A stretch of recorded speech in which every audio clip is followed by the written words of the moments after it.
श्रीगुरुभ्यो नमः। शुक्लांबरधरं विष्णुं शशिवर्णं चतुर्भुजं प्रसन्नवदनं ध्यायेत् सर्वविघ्नोपशान्तये। अभिचारणपद्मार्कं गजाननमहर्निशम् अनेकदन्तं भक्तानाम् एकदन्तमुपास्महे। श्रीमहागणाधिपतये नमः। श्रीगुरुभ्यो नमः। మకర రాశిలో ఉత్తరాషాఢ శ్రవణం ధనిష్ట నక్షత్రాలు ఉంటాయి.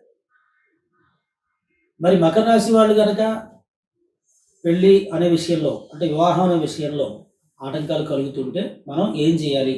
ఈ రోజు అంతా కూడా మనందరూ అన్ని రాశుల వాళ్ళకి కూడా వివాహానికి సంబంధించిన టాపిక్స్ మనం చెప్పుకుంటున్నాం. గతంలో మనం జాబ్కి సంబంధించినటువంటి టాపిక్ చెప్పుకున్నాము. కొంత గ్యాప్ రావడం వల్ల మళ్ళీ ఇప్పుడు మనం మొదలు పెట్టాము. ఖచ్చితంగా మళ్ళీ ప్రతి వీడియోని కూడా మీరు సబ్స్క్రైబ్ చేయొచ్చు, చూసుకోవచ్చు, మీ సందేహాన్ని గుర్తు చేసుకోవచ్చు. అలాగే ఈ మకర రాశి వాళ్ళకి వివాహ కారకుడు చంద్రుడు. వీళ్ళ మకర రాశి వాళ్ళకి కనుక చంద్రుడు కనుక జాతకంలో కేంద్ర స్థానంలో లేకపోతే సప్తమ స్థానంలో లేకపోతే త్రికోణ స్థానంలో ఈ స్థానాలు కొన్ని ఉంటాయి. అంటే బాగా ఫలితాలు ఇచ్చే స్థానాలు ఉంటాయి అన్నమాట. ఉంటే కనుక మంచి ధనము, ఐశ్వర్యము, తర్వాత బాగా చక్కగా అన్యోన్యతగా ఉండడము, వివాహ జీవితం బాగుంటుంది.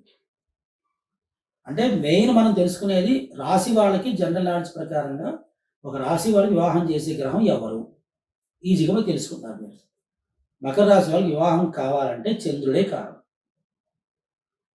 మరి ఈ చంద్రుడు కనుక జాతకంలో సరిగ్గా లేకపోతే, ఒకవేళ చంద్రుడు అష్టమంలో ఉన్నాడు అనుకుందాం, వివాహం చేసేవాడు అష్టమంలో సింహరాశిలో ఉన్నాడు అనుకుందాం, అప్పుడు ఖచ్చితంగా భార్యకి భర్తకి ఎవరో ఒకరికి అనారోగ్యము గండాలు వచ్చే అవకాశాలు ఉంటాయి అష్టమ చంద్రుడి వల్ల. అంటే భార్య భర్త విషయంలో ఇబ్బందులు వస్తాయి. అవి లేవనుకోండి సంపాదన పరంగా వెనకబడి ఉంటారు. అవి లేవనుకోండి బంధుత్వపరంగా వెనకబడి ఉంటారు. ఏదో ఒక లోటు వీళ్ళు పీడిస్తూ ఉంటుంది. కాబట్టి మకర రాశికి బంధుత్వ స్థానం అనేది గురుడయ్యాడు. మరి గురుడు జాతకంలో బాగుంటే కూడా వీళ్ళకి వివాహం తొందరగా అవుతుంది.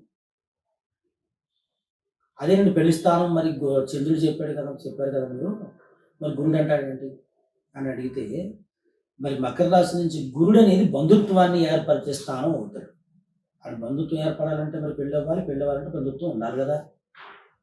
అందుకే ఈ మకర రాశి వాళ్ళు గురుడు, చంద్రుడు, శని ఈ మూడు గ్రహాలకి కూడా జపదానాలు, హోమాలు చేయించి అప్పుడు పెళ్లి చేసుకోండి. తప్పకుండా మంచి సంబంధం దొరుకుతుంది. అలాగే వీళ్ళకి ఏ విధమైనటువంటి హోమం చేయాలి? చండీ హోమం. ఈ చంద్రుడు కాబట్టి, అమ్మవారి అధిపతి కాబట్టి చండీ హోమం చేయొచ్చు.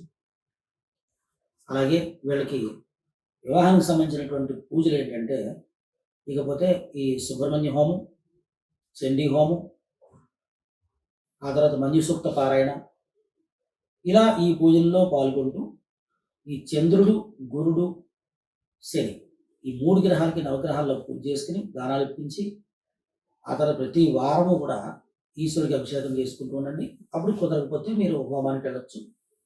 సందేహ నివృత్తి కోసం మా నెంబర్కి కాల్ చేసి అపాయింట్మెంట్ తీసుకోవచ్చు.